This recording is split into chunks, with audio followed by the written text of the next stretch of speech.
Hello and welcome to the first of six webinars as part of the Demystifying IRTs Admissions Process series. This is a recruitment presentation for the Institute for Recruitment of Teachers, or IRT. And my name is Brittany Zorn, and I am the Arts and Sciences Program Specialist with IRT and also a 2013 IRT alumna. And I'm here with my colleague. You went there. I'm Leslie Godo Solo, IRT class of 1991. My background is in Spanish, Spanish literature, higher education. I'm the education program specialist. And this is my, oh goodness, I'm going into my 20th year working in the IRT office. So welcome again, everyone, and Happy New Year. Cheers. So this is the first, as I said, webinar of six in the Demystifying IRTs Admissions Process webinar series. So today we're just doing an overview of the application process of the remaining 5 webinars and giving some general information about what you need to know if you're going to apply to IRT. I think, Leslie, we should probably take a moment to pitch the general information session that we hosted, half a dozen or so general IRT recruitment informational sessions, webinars in the fall, in the winter, I guess, or like last semester in the fall. And that recording is available on the website also. So if you haven't yet watched the general IRT info session, please feel free to go to the website and review that for more, bigger picture questions and an overview of the program itself. This series is very particular to the application and how to submit a successful IRT application. With that said, here's an overview of today's presentation. We're going to look at the different pages of the application, the different tabs actually within the application, the requirements of the IRT application, how we evaluate applicants and the rubric we use, how to submit an application. We're gonna, review the rest of the webinar series very briefly and then provide some places where you can get additional info. Okay. So within our application, when you're online, there are a number of different tabs that you'll be responsible for addressing. And those include your applicant information, your name, your pronouns, your address, your phone number, email, that kind of information. And I take that back. That's it within the personal information. The application information, Brittany, help me out, is also kind of some demographics as well, but. Yeah, I think it's like, what degree are you pursuing? Where are you coming from? That kind of thing. Okay. And then program information, just general information, again, about what program you're interested in. If you're interested in a secondary, what we call a split. So sometimes there's a student who's interested in, say, a MAT, a Master's of Arts in Spanish, but they may also be interested in pursuing a MA in Spanish literature. So you can let us know if you have a first graduate field and then a secondary graduate field that you're thinking about. We'll want to know your educational background. So where have you attended school? What degrees do you have? We'll want to know about your graduate school plans, or, again, that field area. If there are particular schools that you are already looking at. And then there's a section that deals with your resume and transcripts. If this could be your resume or a CV, and we'll want all of your transcripts. So anywhere where you've attended and received credit and or have studied abroad, we'll want to see those transcripts as well. And then we require letters of recommendation. And so this is where your recommenders will upload their recommendations. And arts and science, I'm sorry, there are 2 groups of essays. There are essays for students who want to pursue social sciences and humanities fields. And then there are essays for those who want to pursue education fields, so K through 12, school psych, school counseling, higher education. There's an acknowledgement section where you let us know that this is all truthful information. And then the last tab is where you actually submit the application. So those are the sections of the application that you will be responsible for addressing. I was reflecting more on the applicant information and program information. I think applicant information refers to whether you've applied before. Like, are you an alum? Is this the first time you've applied? How did you hear about IRT? Personal info is what Leslie was describing, like name, address. And program information, I think, is about which IRT program you're interested in applying to, the summer workshop or the associates program. But in the COVID times, we have only been offering one completely virtual and remote associate experience that kind of brings in elements from the physical summer workshop to a online platform or an online engagement. So that is some of the disaggregated information of those sections. Anyway. Yes, thanks for that. Okay, perfect. So now we're going to look at each, dive in a little bit deeper and look into the different requirements of the application. Generally speaking, we don't have a whole lot of requirements, right? Like, we're not particularly rigid with the things that a student needs to have in order to apply. It's really just these basic 4 things. So you have to have but you need to be interested in pursuing a degree in the humanities, social sciences, math, computer science, or education. It's usually helpful if you also have a degree from these fields and then you're pursuing those kinds of degrees in graduate school. But there are certainly exceptions to this, and we certainly work with students who have undergraduate degrees or previous degrees from different fields and are making a vocational switch. You should have at least a 3.0 GPA for undergrad and a 3.5 GPA for any graduate education.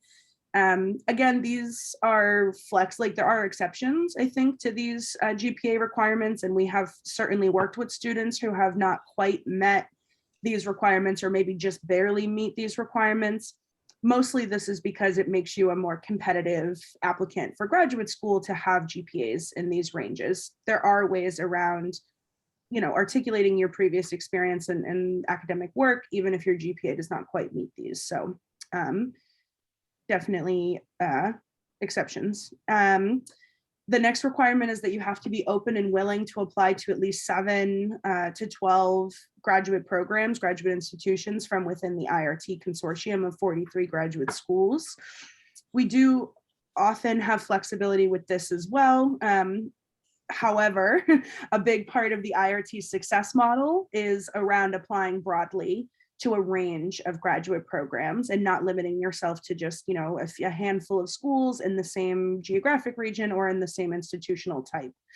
And then the last requirement being that you are, seriously considering a career in teaching, counseling, administrating, leading in education in some capacity. So you may not necessarily know exactly what your postgraduate school plan is, but you have to, truly be invested in a career that is adjacent to education to really be a good fit for the program. So as you think about these 5 areas that we evaluate, we do have a rubric. And for each section, we're evaluating applicants from a 1 of poor to a 5 of excellence.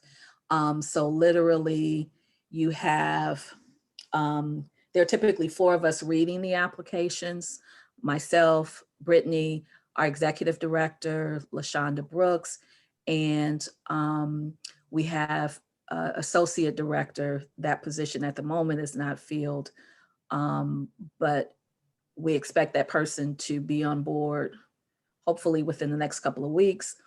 And so each individual are scoring you so that they're a total of 20 times, I got that right, got my math right, 25 points times 4 people.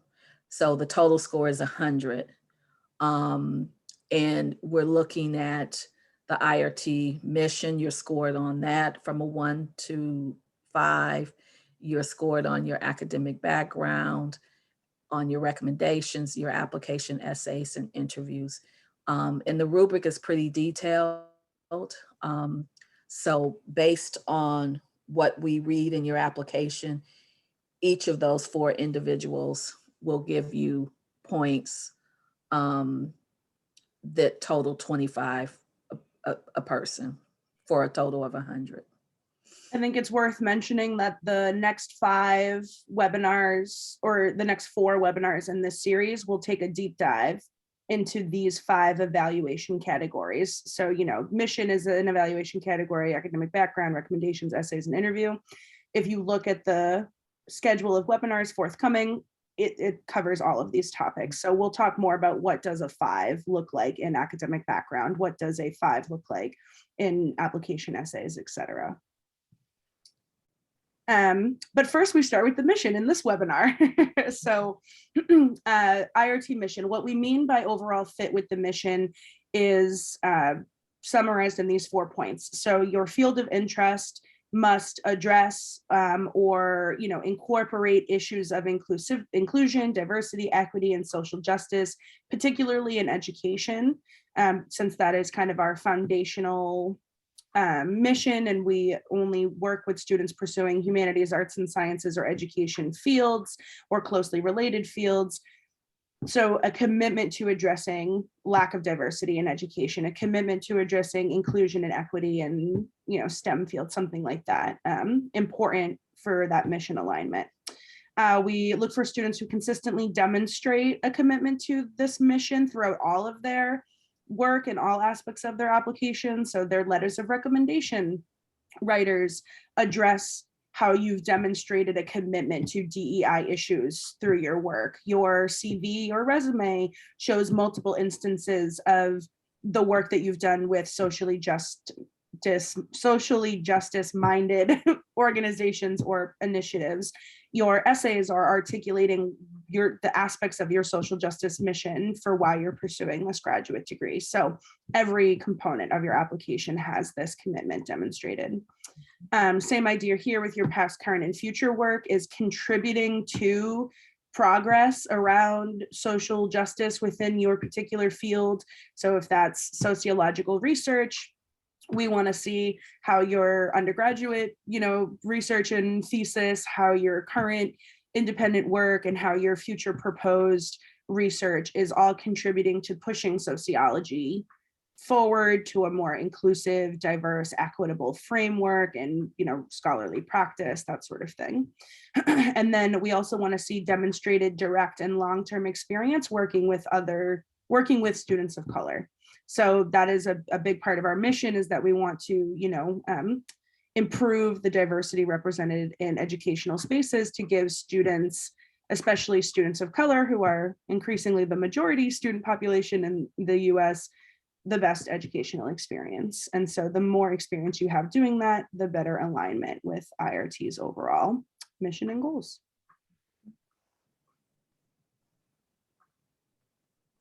So in terms of the academic background and what we're looking for there, is that your GPA meets or exceeds the IRT requirement. As Brittany said, oftentimes we may have a student that has a lower GPA.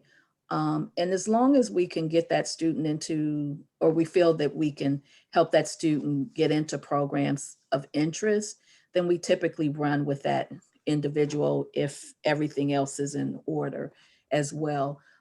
In general, colleges of education are more lenient around GPAs and around GRE scores than, say, the humanities and social science fields, such as sociology or econ or so forth.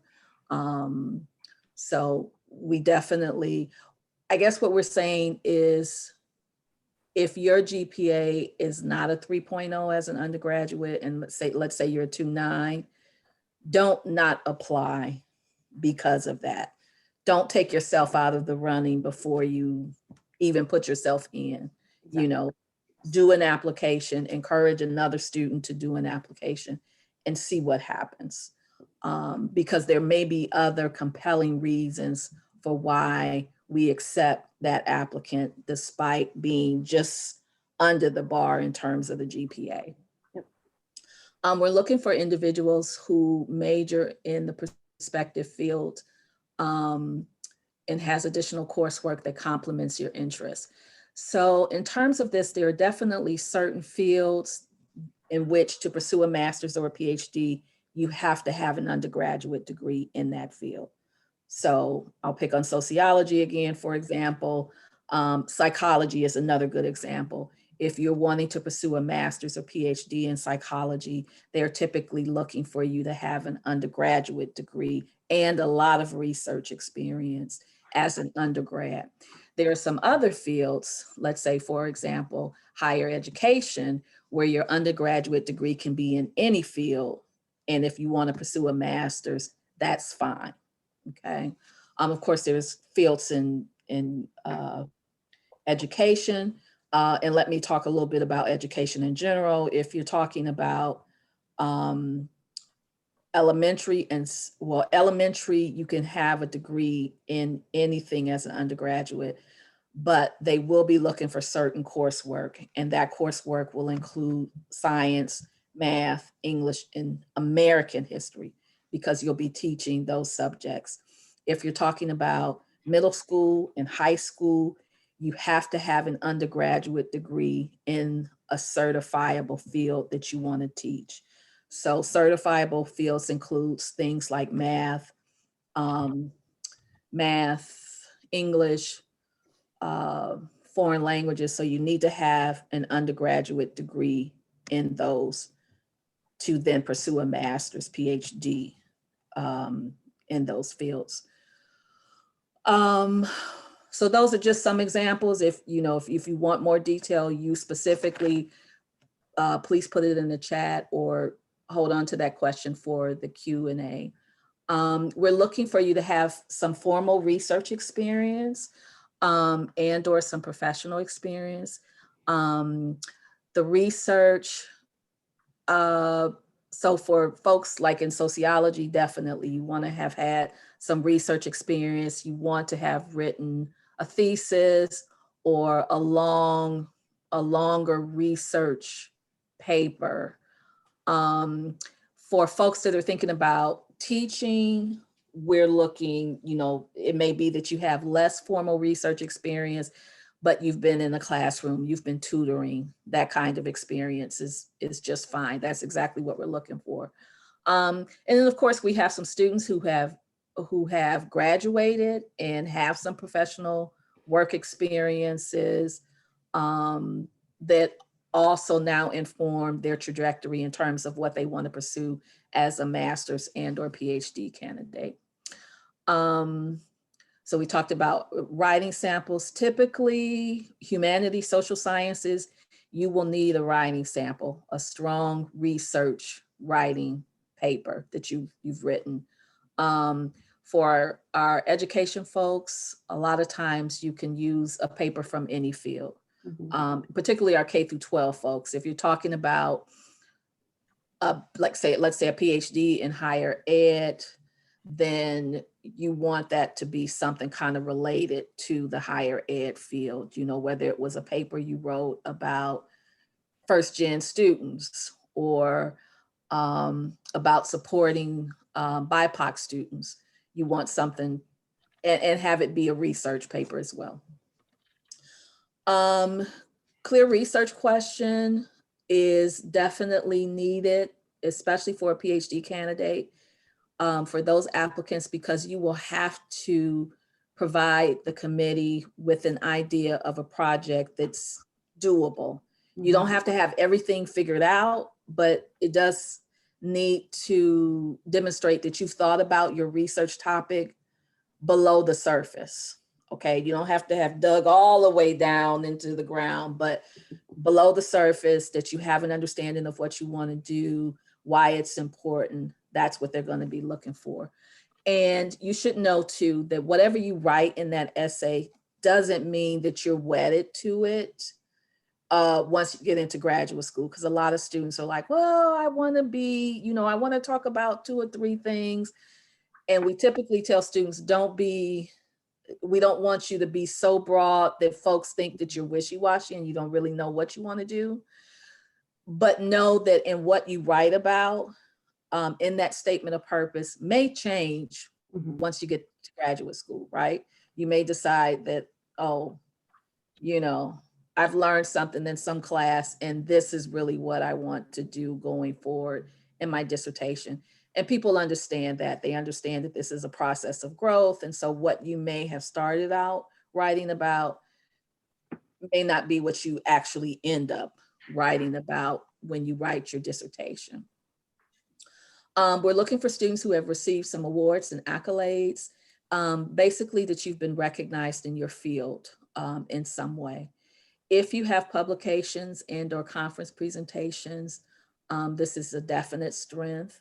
And then demonstration of, as Brittany said, the DE&I, the diversity and inclusion, that shows up in the extracurricular activities that you've been involved in. One caveat, I don't know if we said this explicitly, but these descriptions of each of these sections is based on a 5, a ranking of a 5, right? So everything Leslie was just articulating in academic background is like, if you had every single one of these bullets, then that would put you in the excellent 5 category for academic background. That's not necessarily a typical IRT applicant, right? Like our typical applicant is not necessarily 5s across the board.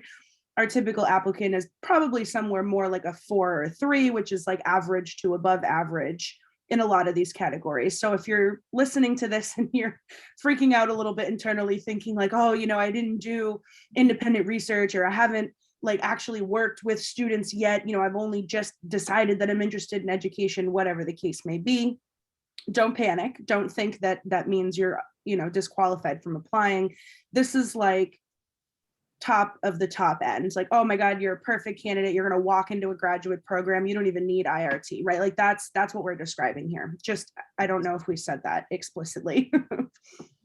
Okay, so recommendations. What do we look for in recommendations? Really, it's super simple. We want specific demonstrative detail, right? Like we want more than the generic letter with nice adjectives about your personality and the kind of student that you are. We want a discussion of, or an articulation of, here are the specific activities, skills, projects that this person has carried out that shows their commitment to this work, that shows their ability to carry out graduate level thinking and writing.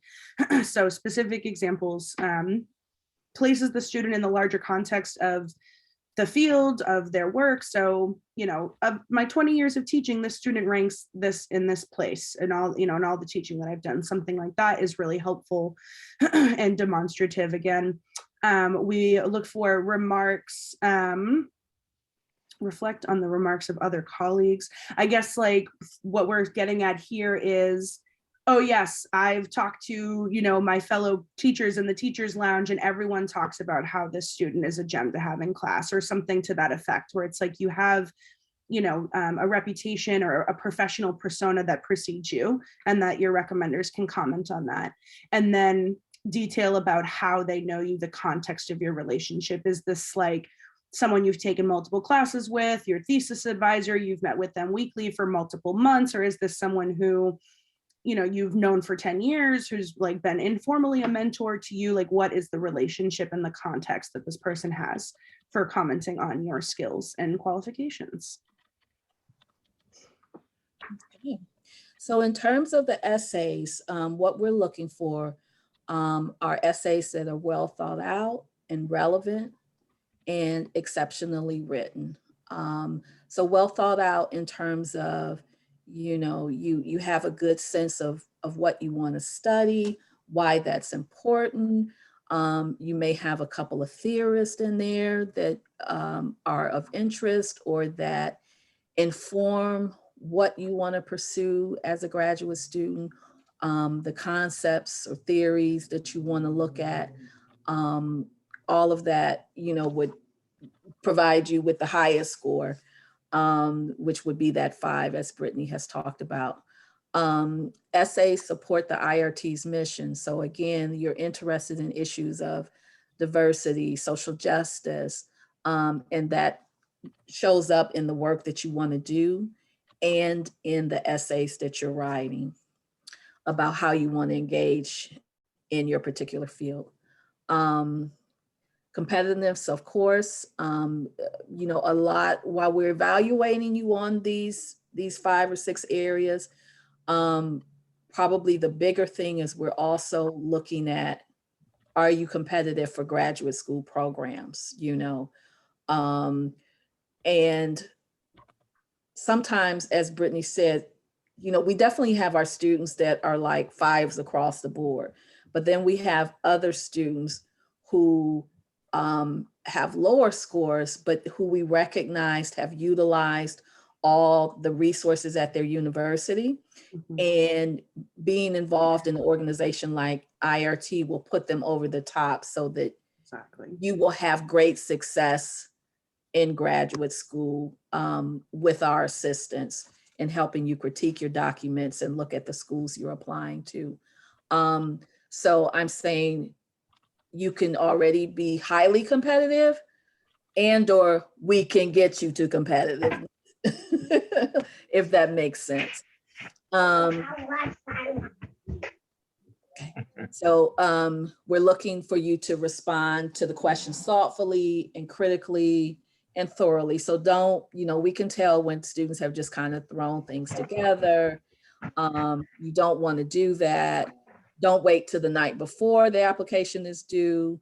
You know, write out your essays, perhaps get a friend or a professor that you trust to look them over, so that they can help you find any blind spots. You know, I think a lot of times we tend to read something and we get saturated with it. And it's like, it looks good to me, you know, but then someone else will say, well, you left out this important caveat or this important piece of information that I think would better defend your argument.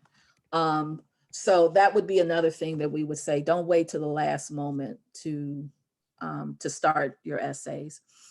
We're looking for a demonstration of critical thinking and analytical skills, and can you make connections? You know, with theorists in your field to your research interests. How are you thinking, you know, about these things, and is it in a critical way? That your academic and career goals are clearly stated. We say that, but again, we do have students who are still trying to figure it out. They're torn between 2 fields, and that's okay as well. We can help you figure out how to maneuver in that space. And we're looking for essays that are cohesive, grammatically sound, and use transitions well. So don't just trust your what do you call it, your spell check. You know, you may want to read that essay and make sure that the word it changed the spelling to is the actual word that you needed to use in that particular section. So again, just having someone proofread your essays, whether that's a good friend or another student that you study with often, and or a professor. Excellent. So for the interview portion, we'll say that everyone who submits a completed application on time for the March 1st deadline is invited to interview with IRT. So we interview every single applicant who has turned in a complete application. And so the interview is an like essential part of this process. So overall, we're looking for, you know, a generally tidy, you know, neat, business casual, like casual to business dress. You don't have to be like in a tux, like with like a, you know, a suit and tie or anything like that. But, you know, we want to see something that like doesn't have any like graphics on it, and that is like clean, and that is, you know, maybe ironed, or at least that you're neat and put together, probably the way you would to go to work. In terms of interview performance, we're looking for speaking clearly with no lapse in sentence structure. So you're using proper grammar, you're not using colloquialisms or slang, you're using more professional and formal language, you're using complete sentences, unlike maybe what I'm doing right now, which is a lot of like umming and pausing and sort of like starting and stopping. A 5 interview is like a clear, it almost sounds like a rehearsed response. It's like, it's unified. It starts repeating the question and it concludes with a summary, that sort of thing. You definitely want to use like a formal or an interview appropriate tone. So, we're not that familiar with each other yet. It's not like, hey girl, how you doing today? Like what you do for New Year's. It's like, hello, thank you for this time. I'm so glad to be here. Deliver thoughtful responses. So, we want some evidence to suggest that you've put some thought into these questions that we're asking you.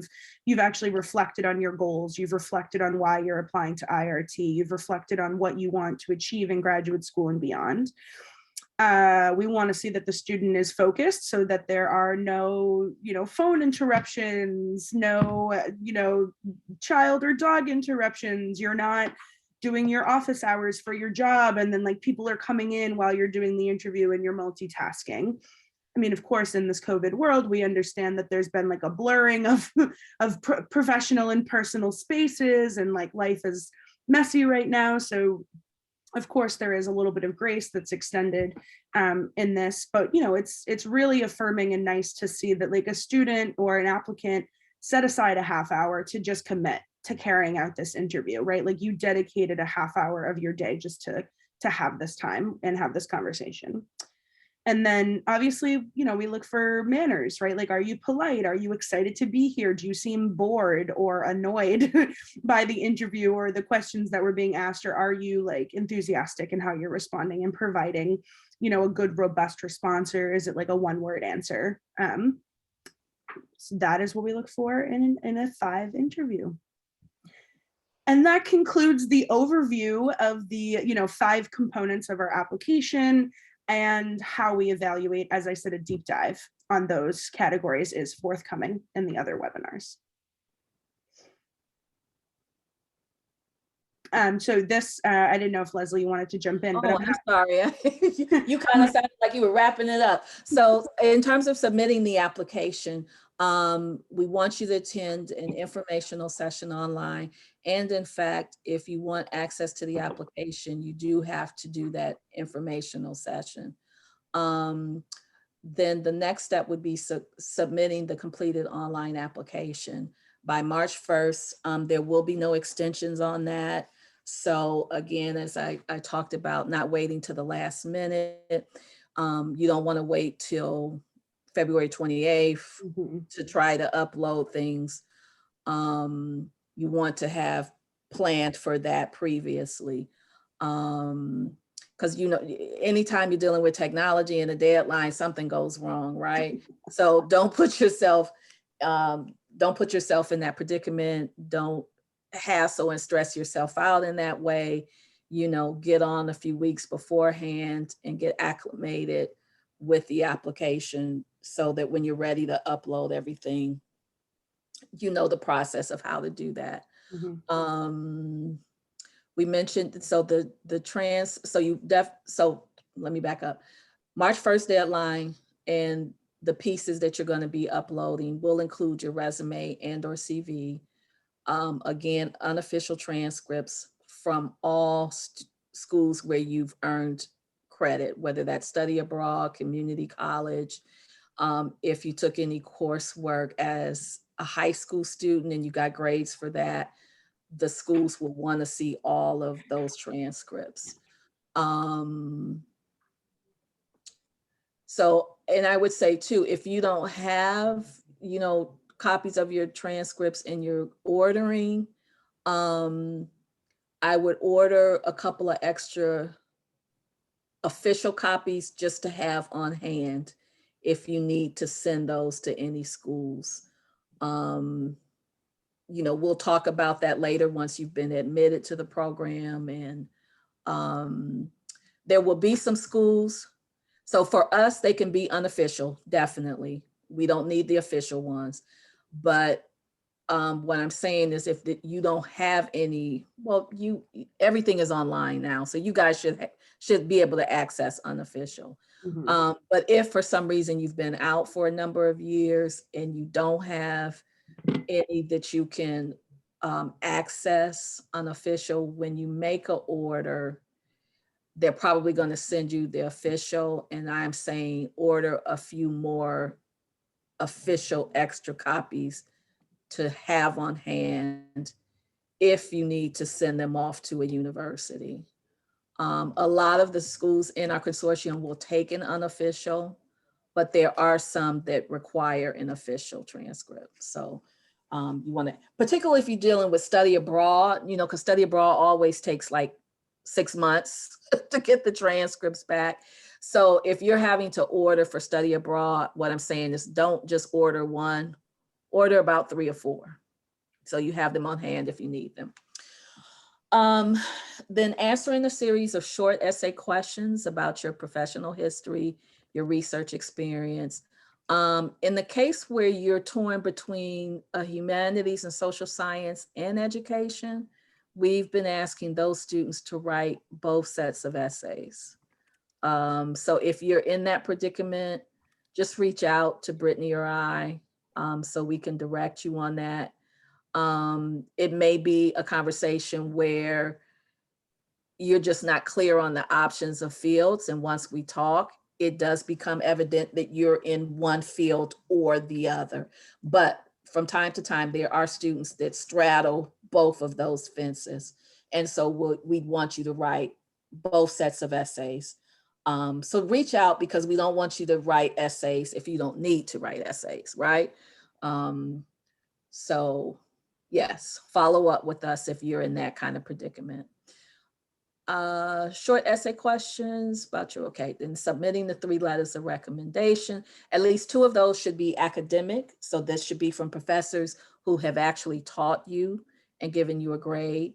And then 1 can be a professional. So that could be a mentor, that could be someone that you've worked for, particularly if you're applying for fields in education, such as higher education or school counseling. So if you've been doing school counseling, or if you've been doing tutoring, or you've worked on campus in the multicultural office or career services, then it is fine for one of those recs to be from your supervisor. And then the 30-minute virtual interview is mandatory. We typically, can accommodate any of those platforms, including Zoom, Skype, WhatsApp. The interview will be, you could interview with a number of individuals in our office. It could be me or Brittany. It could be LaShonda Brooks, our executive director. And then we have 2 other colleagues, Janelle and or Sarah, who could be interviewing you. So that's the submission of the application. And this is a preview of the webinar series as promised. So today's webinar just overviews the application timeline and components. Webinar 2 offers a deep dive into the essays. So we look at what are the essay questions, what are the word limits, what is IRT expecting. Webinar 3 does a deep dive into letters of recommendation. So we actually have a particular letter of recommendation form that we send to recommenders. So when you put in your recommender info into our application, it actually prompts them to fill out a form that has like some Likert scale questions and then some short answer questions rather than just soliciting a generic letter. So we'll talk about that. Webinar 4 discusses the components of what we consider the academic background. So when we're evaluating your application on academic background, we're looking at your resume or CV, your transcripts, and your GPA, kind of all in collaboration together. The scope of your academic experience, we'll take a deep dive into that. The next webinar looks at the interview. So we'll take a look at the interview questions, and talk about good interview best practices and how to make sure that you deliver a strong interview. And then the final webinar is just a sort of summary and next steps for actually hitting submit on the application. And that's all she wrote, folks. So here is where you can get some additional info. The website right there is where you can find the recordings for today's and all future webinars, and also the generic informational sessions that we hosted in the fall. And then any questions can be directed here or to Leslie and I directly, which our contact info can also be found on the website, or we can, give it to you. We can put it in the chat. Okay, so that concludes our formal presentation. Thoughts, questions, reactions from you all? No problem. Thank you so much.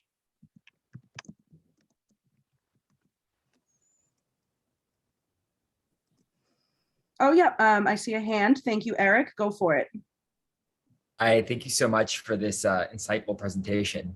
It's very helpful, and I look forward to attending the rest of them. I had a quick question about the actual program. Sure. I think you mentioned at the top of the hour that it may be virtual, or it's likely going to be virtual because of the COVID of it all. Is that correct? The COVID of it all. What a great phrase. Yes. So for the past 2 years, we have not offered a physical summer workshop experience or a physical recruiters weekend experience, and we will continue to not offer those things in 2022. So that you're correct. Thank you. Yeah. So that means that everyone is an associate in the program. There are no distinctions between associates and summer workshop students. The summer workshop curriculum will be available to every associate, but it'll take place virtually, and you'll have the option of opting in and deciding which course you might want to study with. The folks, the instructors who lead those sessions are IRT alums who are typically in their master's and or PhD programs and or have graduated recently from a master's or PhD. Next question, I have Jennifer in my queue next, and then Amir. So Jennifer, if you'd like to go ahead. I have a question over, because I know y'all are located mainly in the East Coast and I'm in the West Coast, and I was wondering if there are some limitations with that, such as like schools that I want to apply to, because I know I would like to stay in the California area, but if there are more opportunities in the East Coast, well, I don't want to like close that off. So I was wondering if y'all could provide me some insight. Yeah, I want to repeat your question back to you just because there was some background noise and I want to make sure I heard it correctly. So feel free to just be like, yes, you're right. What I heard you say was y'all are located on the East Coast, meaning us, IRT, we're in Massachusetts, and you are in California or on the West Coast. And so you are wondering if there are any program limitations around being in a different geographic region. Or I heard you talking about perhaps wanting to like stay in the California area when going to graduate school versus like being open. Okay, perfect, great. Just glad that I caught everything you were saying. Thank you for confirming that. So yeah, I'll start and I'll let Leslie add on to this because I think it's kind of a yes and. So there is no regional limitation to applying to IRT or successfully participating in the program. So you don't have to be a US citizen. You don't have to be in the United States for the duration of your participation. You could be working internationally, studying abroad for a period of time. You could be an international student. You could be undocumented or documented. And none of those things would limit you from being able to be successful with IRT. So in other words, we have students every single year who are in different parts of the world or the country, are in different phases, either like in school currently or in professional careers currently, or have families or, you know, some variation of those things, and they're able to be successful. So that's the first piece of it. The other piece of it is, well, what about, you know, if I want to stay in an area when I apply for graduate school? What if I have family that I'm taking care of and I don't want to go across the country for 2 years of a master's program or for, you know, 6 years of a PhD program? There's a little bit less flexibility with that point in the way that we strongly encourage / require. I mean, we're very flexible. I hate using words like require because we try to be flexible and responsive to like individual student circumstances and needs. And we try to be like receptive to evolving life circumstances like this whole COVID thing, that we're living through. But, IRT wisdom and 30 years of program history and experience says that your best chance of getting into a fully funded graduate program is to apply broadly, to cast a wide net, to apply to at least 7 institutions within the IRT consortium. I don't think that there's any particular region where you could get 7 schools, where you could apply to 7 schools within the consortium. Maybe if you counted New England as a region, we might have 7 New England schools within the consortium, but even in California, I don't think there are 7 partner schools in California. There's maybe like 5 or 6. So by default, because of our program model, you have to apply broadly. You have to be willing to consider, some graduate programs that are outside of one particular geographic region. And that the advantage to that is folks who apply in California to say, let's just say masters in higher ed programs, they're probably applying to, if you're applying to USC, you're probably also applying to UCLA, you're probably also applying to, other Southern California schools, because that is like typically what a graduate applicant would do. So your application to USC, UCLA is going to be competing against like the same, 200 other applicants who are applying to that program, versus if you submit an application to a master's in higher ed program at Boston College, well, maybe they don't typically get applicants from California, applying to Boston College. And so your skills, qualifications, whatever, is going to stand out in a different way at Boston College than it is going to, stand out against the same applicant pool of the same 200 folks in California. Or if you're applying to PhD programs and you're, applying to PhD sociology at Harvard, you're probably also applying to PhD sociology at Yale, PhD sociology at Columbia, and so are 200 other applicants applying to those same programs. So your application to Rice University is going to stand out in a different way. So that is the logic behind why we encourage students to apply beyond a particular region. Yeah, and I would just add that if you're thinking about PhDs in particular, the folks who are the expert in what you want to study may not be on the West Coast. They may be in the Midwest. They may be on the East Coast. And for the PhD, it is very much about finding a fit in terms of who's doing similar research to what you want to do, and or if they're not doing, if your research interests don't parallel, that you find a person that gets your project and is like, I can help you advance this. I might not have the skill set in terms of, you're going to be the expert in the field, right? But they can help you negotiate the environment. They can help you think about the kinds of organizations and the kinds of conferences that you need to be attending so that you can be exposed to people whose research may overlap in some way with yours and help you to further advance your research agenda. So particularly for PhD folks, you want to think broadly about applying across the country.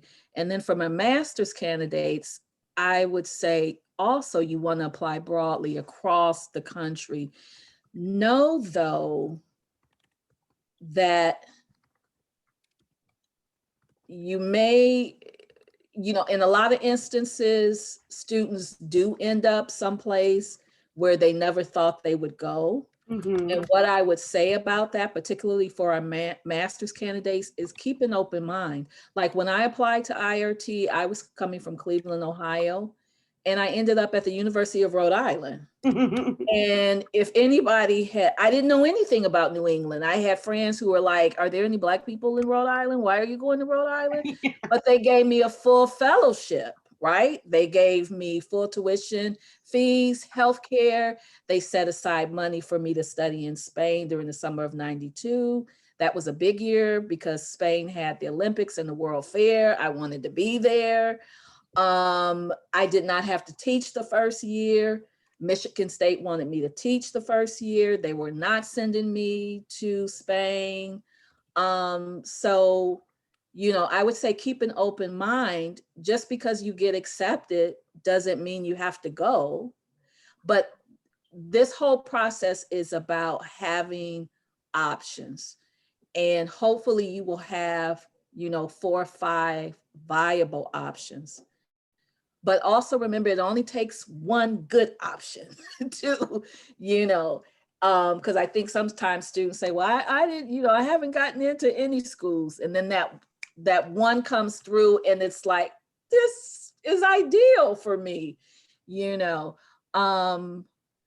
So yes, and we can help you, you know, like the person, I know we're going on and on, but I just want to say that look at the schools that are in the California area, that are in the consortium, and then also look at the University of Arizona because it's close by and it's in our consortium. And then the way that we can develop your minimum of 7 is then we can add like a UCLA that's not in our consortium or some of the other California schools that are not in the consortium. And I should say that we have no agenda in where you end up. We want you to end up in the best program, in the program that is the best fit for you, where you're supported financially, emotionally, and academically. That's, and if it's in a consortium, so be it. If it's not, we have no problem with that either. We're going to claim you as IRT anyway. That was a great way to conclude that response. Thank you. Amir, is it Amir? Is that how you pronounce your name? Yeah, yes, perfectly said. Thank you. I really like what you just said, Leslie, about the support emotionally, financially. That makes total sense to me. And although I prefer to be in the South, which is where I am now, but I'm from the East Coast, I'm like, you're right. We may have to apply more broadly. Yes. So thank you for that advice. All right, here's my question. So while I have certainly seen and heard sort of an invitation for folks who are recent graduates from undergrad, and also folks who are more steeped in their professional career, I also have additionally heard that when we talk about terms of recommendation from your letters or essays referencing student-facing artifacts and scenarios, I'm struck by this idea that, or this question, like, is it appropriate for us who are closer to 2 decades removed from undergrad? Like, is the application process appropriate, right? Like, say if I reference more of my professional sort of accomplishments and scenarios rather than undergrad or graduate school, is that okay? Then beyond the application process, is this program support of folks like myself? I would say definitely. We're looking for folks just like you. Amir, what field are you thinking about going into? Yep. So I've been an educator for the past 16 years, so I will continue in education. Okay, so you're doing secondary education? Yes. Tell me specifically. Yeah. What's your field? My field, so I've been a math teacher. Right now, I am a part of an organization that focuses on hiring Black teachers, Black and brown teachers. I support Black male teachers specifically. I have been an administrator of both district and a school setting. Okay, so definitely, we have students that have been, who are in your situation, who have been teaching for a number of years, who now have decided they want to go back and, you know, whether it's administration, whether it's curriculum and instruction, you know, whether they want to conduct research around a particular area, policy, for example. So yes, we do have a mix. I mean, I would say, and Brittany, correct me if I'm wrong, I would say that still our population is predominantly those who are undergraduates going on, but we do have a really substantial constituency that have been out in the workforce for a number of years and now are deciding to come back. In fact, one of the webinars that we've recently added for our current students is around those that are non-traditional students who may have families. And so they're not just making the decision for themselves, they're deciding about a master's or a PhD with a family in tow, a husband, a wife, kids. And that webinar we're going to be doing in February. So yes, you'll fit in just perfectly. Yeah, I mean, the only thing I want to add is that I think we're seeing a trend in graduate schools, even like valuing folks who've been out of undergrad for a year or more, and emphasis on or more, because people coming straight from undergrad are tired, like especially if you're BIPOC identified or first generation or an immigrant or any of those historically marginalized identities, like you're burnt out, like you're traumatized and exhausted, and having some time away from academia, having some actual on the ground professional experience that like gives you a nuanced perspective on the work you want to do or the research you want to conduct is actually a value added factor for your graduate school applications. So increasingly IRT applicants are older, more non-traditional professionals. And I think graduate schools are seeing that trend, that the qualified applicants are also increasingly out of undergrad for some time. So you are not at all atypical. In fact, I think in last year's cohort, I can think of at least half a dozen, maybe even a dozen folks who were, 5, maybe 10 years out of undergrad and are working with us now. So yes, well, baby, come on through. Awesome, thank you. And Amir, what I would say too is that once you're accepted to IRT, just let whoever your advisors know, whoever you're working with, let them know what's going on with you in terms of, if you're in class all day and it's better for you to talk after, say, 4 o'clock. Once you've helped to get students on the bus, if that's part of your responsibility. We more and more, we have been accommodating students that are full-time workers because we know that it's somewhat difficult for them to talk during the day. Yeah, and we typically can accommodate you if we know that that's a concern. Thank you for that. Cheers. I know you're not the only one wondering, so I'm glad you asked. Other thoughts or questions, reactions from folks? Anything? It doesn't necessarily have to be a question. It could just be like a reflection or a comment. Oh yes, Dan. So I think you briefly mentioned like having an advisor throughout the process. Is there any like information on like how you're matched to an advisor? Like, is it usually someone who complements your interests, or like are there times where they're like doing something the complete opposite of you? But, yeah, I was kind of curious how that goes. Such a great question. We get it all the time. So again, I know you're not the only person wondering.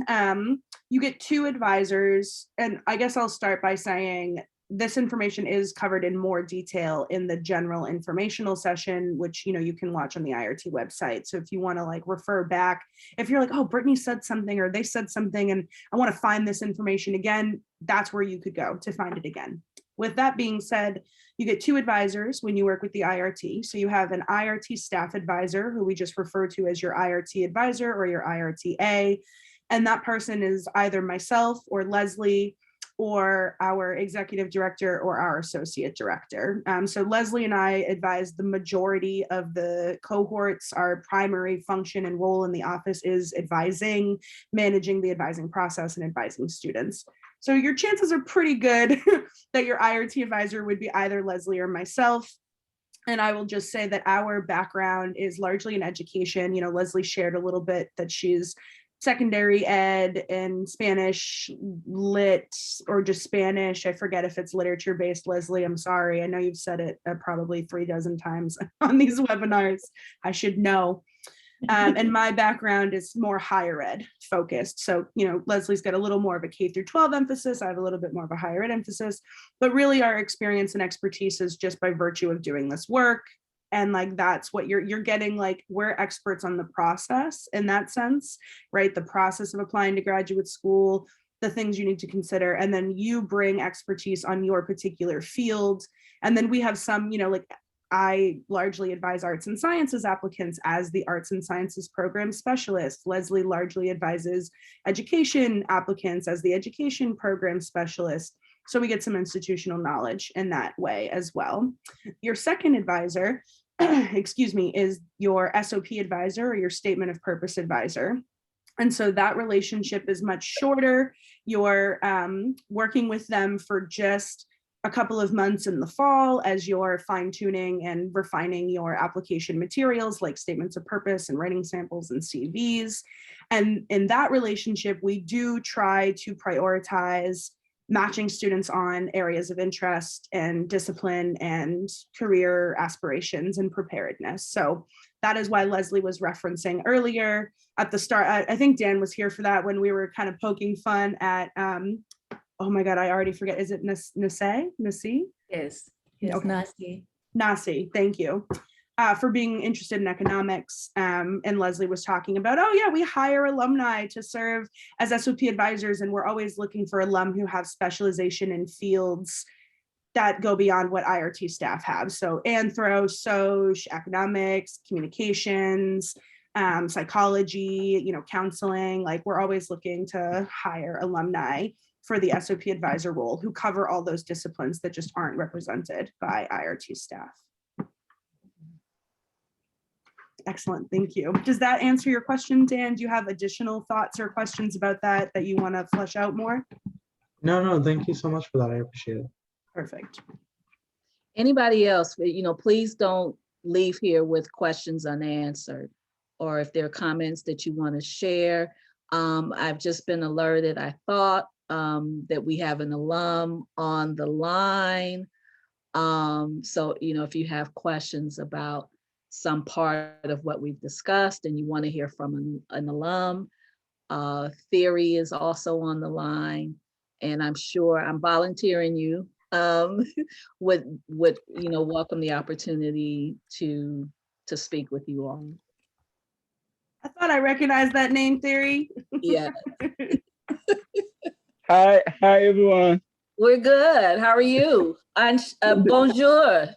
Hey, bonjour. Professor. Merci beaucoup. Comment vous allez? Theories in a PhD program in French literature at CUNY. Yes. Yeah. I want to say thank you for, you know, all of you guys are doing, because it's amazing. I've been there, was in 2019, and then it was a wonderful experience. And then you know, I had the chance, you know, to go to Andover, you know, and then meet with you know, the executive, you know, the schools, you know, talk to people. But right now with the COVID, you can't even, you know, go in person there. But it's still a very good experience with IRT. You guys need to really focus on it. What they're saying is exactly what's going to happen. Because you know, typically regarding the funding, it's the key element. So when the time gonna come, they're gonna especially, you know, talk about it and then give you, you know, the advice, you know, how, you know, to get more funding, because you're not gonna go to school and then at the end you're gonna be in debt. Even though the debt gonna be there, but at least you want to minimize it. Mhm. So all of these things you have to take you know, all of them into account and see where you're gonna fit, because it's about the fitness. It's not about, okay, I'm from California, for example, and then I want to stay in California, but at the same time, maybe the expert, they are not there as a, the MVP set. So you have to see, you have to look at it, where you're going to go, and then you're going to be able, to study, focus, and then have the tool you need to have, to finish your study. So that's the more important part. Thank you. Thank you.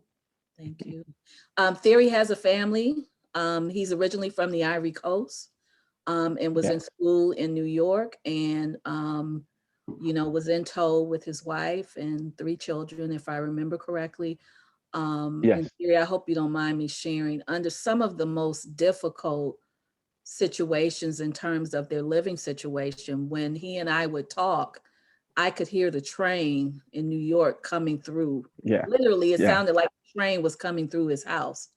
And I said, what the heck? You studying under these, circumstances? This is crazy, man. And, we would talk not only about the application process, but, how's the search going for another apartment? We talked a lot about campuses in terms of cities and towns where, so he was thinking about UConn at one point. And so we weighed the pros and the cons of him and his family being in Stores, which is kind of, Stores is kind of rural somewhat. And ultimately, where he thought maybe it would be nice to get my young boys out of New York City and into a place like Stores. There were also some cons to being in Stores, because they would be in a less diverse setting, but perhaps safer in some regards. But ultimately, it came down to the fit and the money. And CUNY came through on the money and was a good fit. And they did find another apartment. And so things are much better, not only for Theory in terms of his studying situation, but also his family, his wife and his boys. And I'll stop there, but I've said too much already. Theory, thank you for sharing. Thank you. Thank you for giving me the opportunity, Definitely. to say something. It's always great to Good have question. alumni. Yeah, thank Yeah. you. We have about 15 minutes left, and I want to be mindful of everybody's time. So burning questions, final thoughts. Yeah, anything else?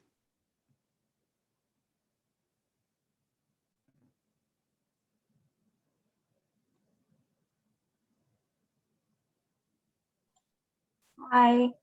Hi. Hi, I'm Tatiana. I wanted to first thank Amir for his question. I can really relate to his experience. I came in a little bit late. Sorry, I'm at work and I was in the middle of a meeting.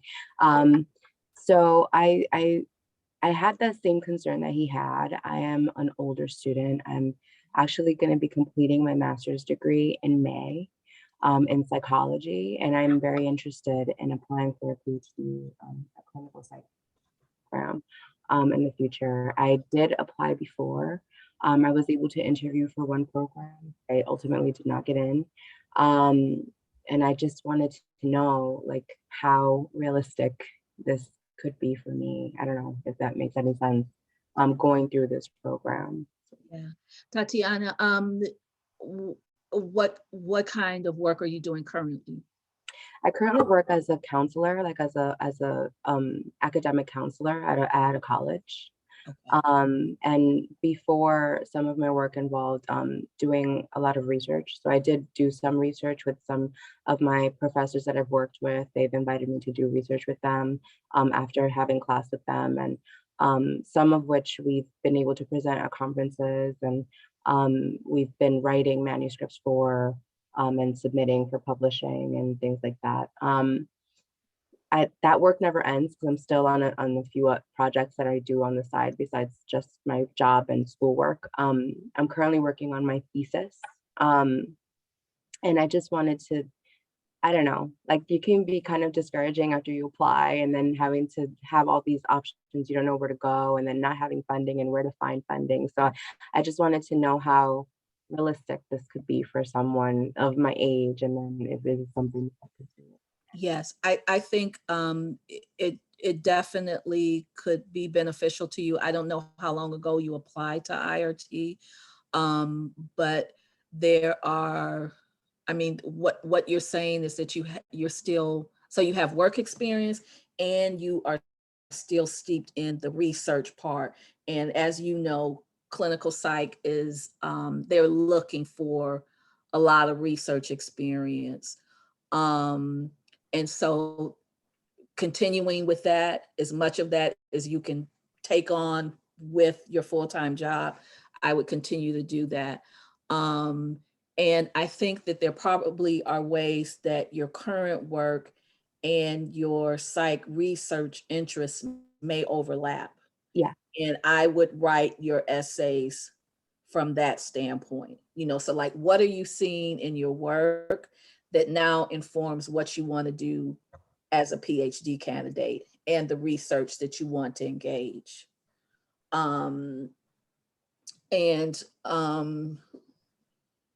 Yeah, I think that will help.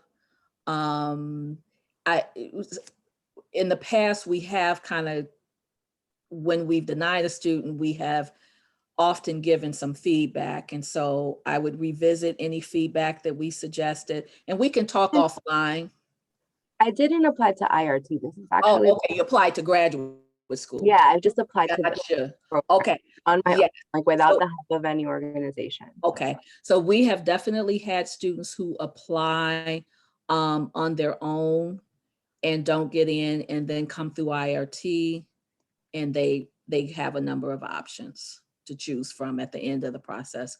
So, we can help you see some things that, may be blind spots for you, and ways that you can talk about your research that elevates it, so that folks are like, yes, where is Miss Tatiana? We want to admit her.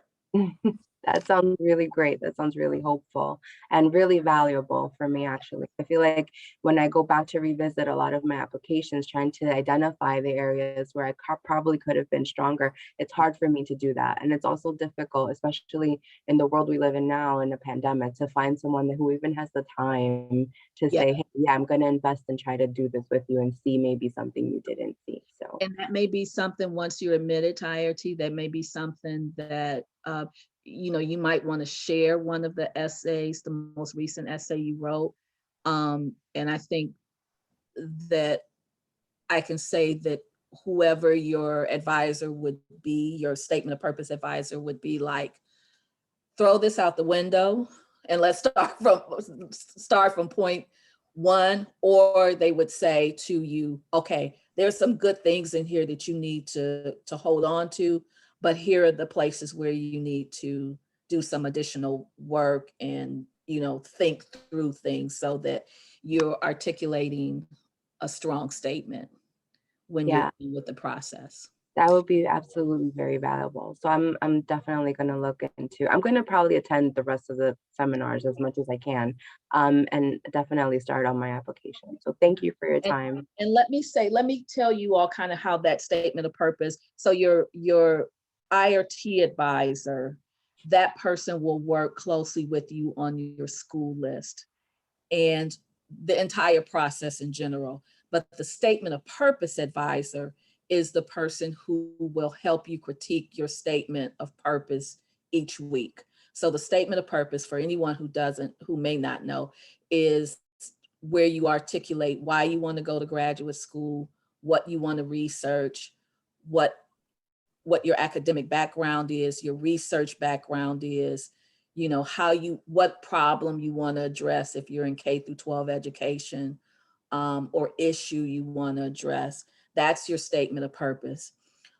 Additionally, the statement of purpose advisor will help you with any personal essays. Sometimes you have diversity essays.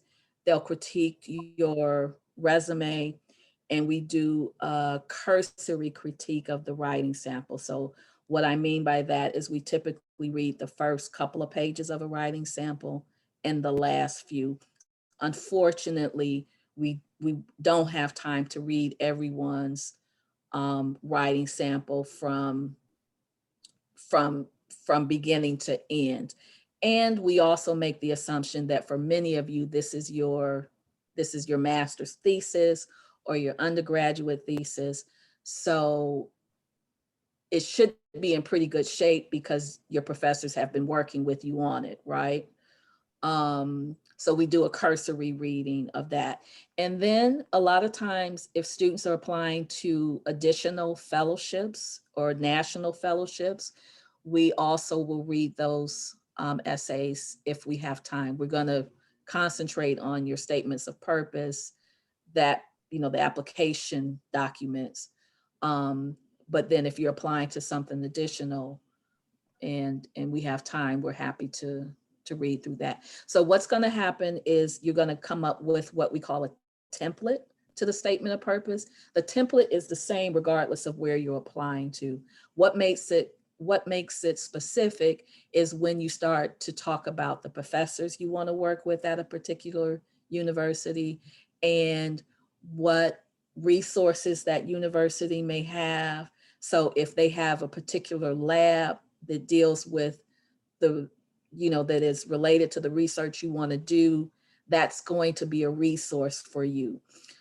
If you wanted to work with, for example, the Hmong population, which is an Asian population, and if you were looking at the University of Minnesota, there's a large Hmong population in Minnesota. So that is a resource and one of the reasons why you might want to be at UMass, at the University of Minnesota. So once you have your template, then we move you into what we call the school specifics. And we typically start with your top 3 schools because you're most excited about those, right? You've done the research, you know exactly who you want to work with. You want to know what kind, you know what resources are there, if they have this center of diversity and inclusion, or they have this teaching institute, or, you know, you've looked at that. And so I typically start students off with their top 3 schools, and then we work through the other 9 to 12 that you're applying to. And that's how we get you through that process so that by November 1, you have all of your statements written. You spend November kind of doing the last minute tweaks. And by December 1, you can upload to every single school and enjoy Christmas. If you celebrate Christmas, you know, enjoy the holidays, you know, enjoy traveling. For those that may be in undergraduate, you can do your exams without worrying about your applications. You know, that's the process that we're going to use. It's a 30-year process. We've tweaked it and tweaked it and tweaked it, and it's dynamite. And we continue to tweak it. Yes.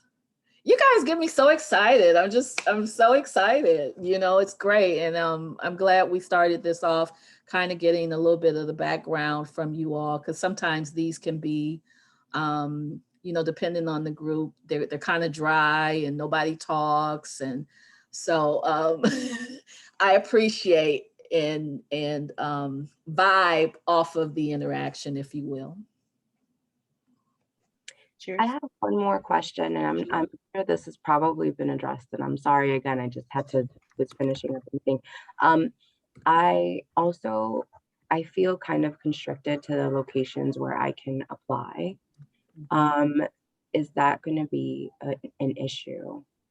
So as we, well, you may or may not have heard, but we're going to push you to apply broadly. Because you're looking for a fit, particularly if you're talking about a PhD program.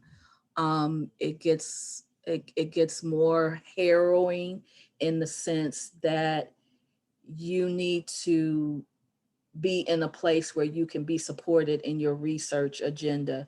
So in the ideal situation, you find someone whose research parallels yours.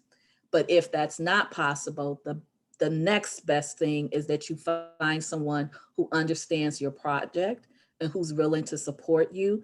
And maybe they're not the expert in terms of the research you want to do, but they can get you through the process. So they can talk to you about conferences that you need to be, they can say, well, what are your professional conferences? You should definitely be attending those. They can help support you in terms of getting you funding, getting you money to go to those conferences, kind of the general, what's this life about being an academic? They can help you with that process, but then you're going to be the expert in the particular field. So that's the fit that you're looking for. And so you may find that the professors in clinical psych around where you are not doing anything related to what you want to do, in which case, you're going to have to decide, how you're going to have to make a decision about whether or not you make a move. Now, what we can also help you do is we'll help, of course, there's schools in the consortium. We've got a ton of clinical psychology programs in the consortium. So I would start to take a look at what we do have in a consortium. Or another way to look at it, Tatiana, would be if you know of individuals who are doing the kind of research you want to do, where are they located? What schools are they at? Are those schools in the consortium? And then we can also have a list where you have, again, we're going to push you to apply to a minimum of 7. Some of those will need to come out of the consortium, but maybe it's a situation where 5 of them are from the consortium, and then there are 2 in your area. Does that make sense? Yeah. I also didn't realize that there was some flexibility to go and apply for schools outside of the consortium. Yes, and let me clarify that. You're going to have to pay the application fees for schools outside of the consortium, and you will have to meet their deadlines, but you're going to be in great shape in terms of writing the statement of purpose, because we've assisted you with 7 within the consortium. So cranking out 2 or 3 additional essays outside of the consortium and sending those apps on your own, meeting the deadline, paying the application fee, you'll be in a much better predicament to do that because you've had the assistance from IRT. Amazing. Thank you so much. Thank you. I appreciate you guys. Yeah.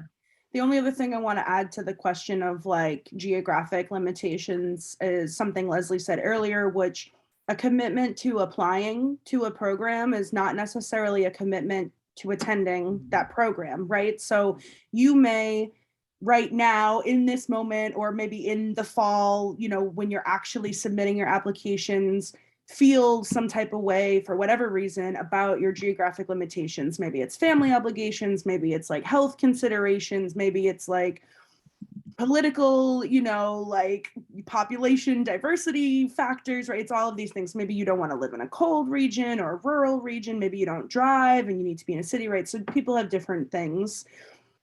But just because you've applied, we're still going to encourage you to apply broadly and to push that geographic boundary.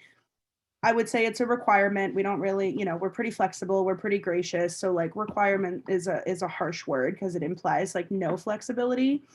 There is some flexibility for, people's individual like circumstances and things, but we're still going to like really encourage you to identify a couple of schools outside of your particular region that could provide you with different benefits, like Leslie was saying about institutional resources or funding or expertise or whatever it is.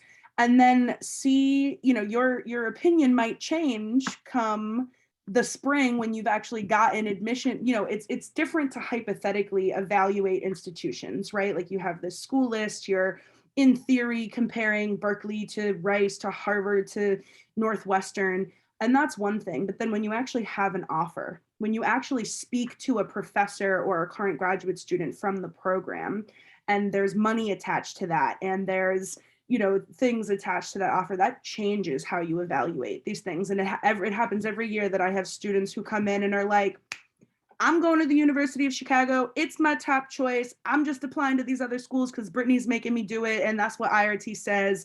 And that's my jam. And then that particular person that I'm thinking of is not at the University of Chicago. They're at Ohio State University. So not even in a consortium school.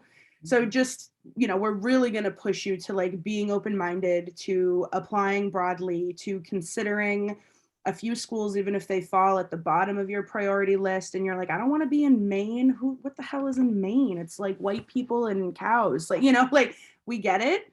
But like, hey, if Maine is like, here's $60,000 for 4 years so you can do your PhD research because we care about sustainability up here. And there's a statewide grant that the University of Maine system has for people who are interested in doing research that's tangential to sustainability. Yeah, Maine's looking pretty good with their like locally sourced produce and their, limitations on like, they just actually like did a free the food bill or something like that, where it's like local farmers can like sell their goods to people in their community without like FDA regulation. So like, okay, maybe you learn things about a place or an institution that like you didn't know before, things become more attractive. So that's my final shameless pitch on this. low cost of living for our master's candidates. We had a student some years ago who was considering, he was East Coast person from New York, had gone to school here in Massachusetts at we recruited him from Wheaton College.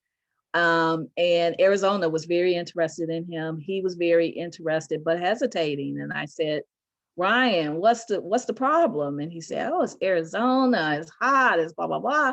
I said, listen, but they like you like them. They're giving you full funding. And we're talking about 2 years to do your master's. It'll pass by so quickly. It'll be a blink. And long story short, 8 years ago, Ryan went to Arizona, moved his grandmother, his brothers, never went back to live in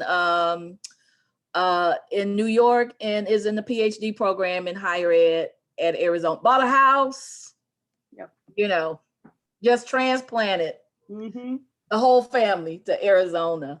Not that that's what we're saying, you will do or have to do, but it's possible, right? Like that's the moral of this story. It's like a lot can change.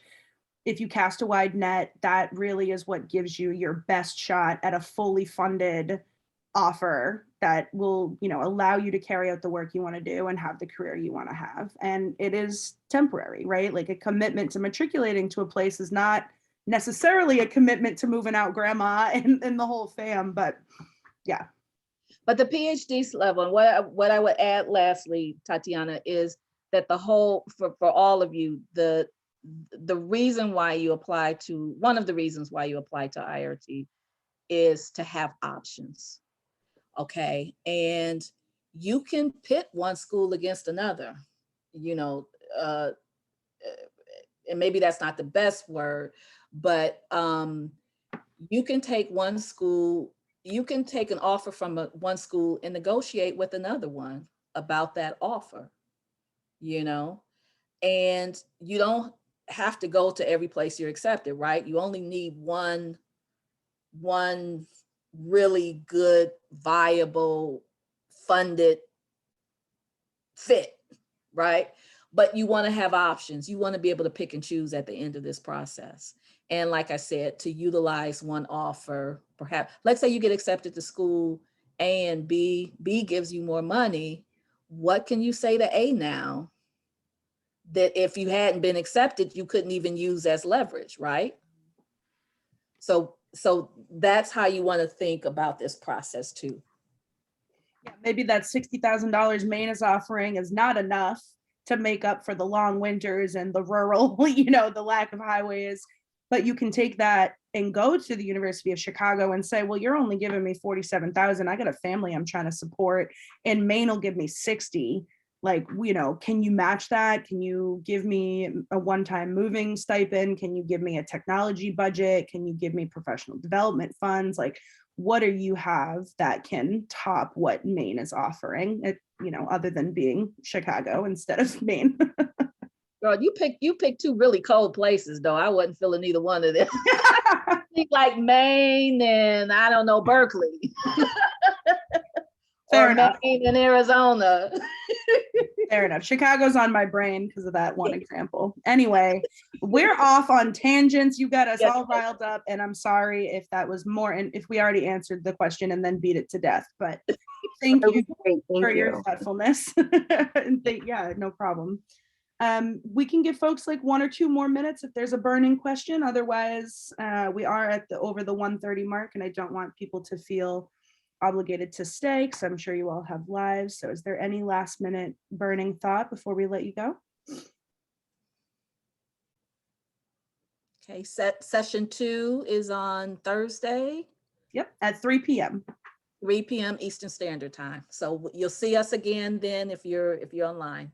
And the next 3 weeks are the same. Tuesdays at noon, Thursdays at 3, and we'll finish out this webinar series. So hopefully, yeah, we get to see some of your faces again, or your names and your commentary. And the recordings of the 2 sessions each week will be available for repeat view on the following Monday. So when we do this Thursday, these 2 will show up on our website next Monday. All right, cheers, folks. Thanks so much. Thanks, everybody.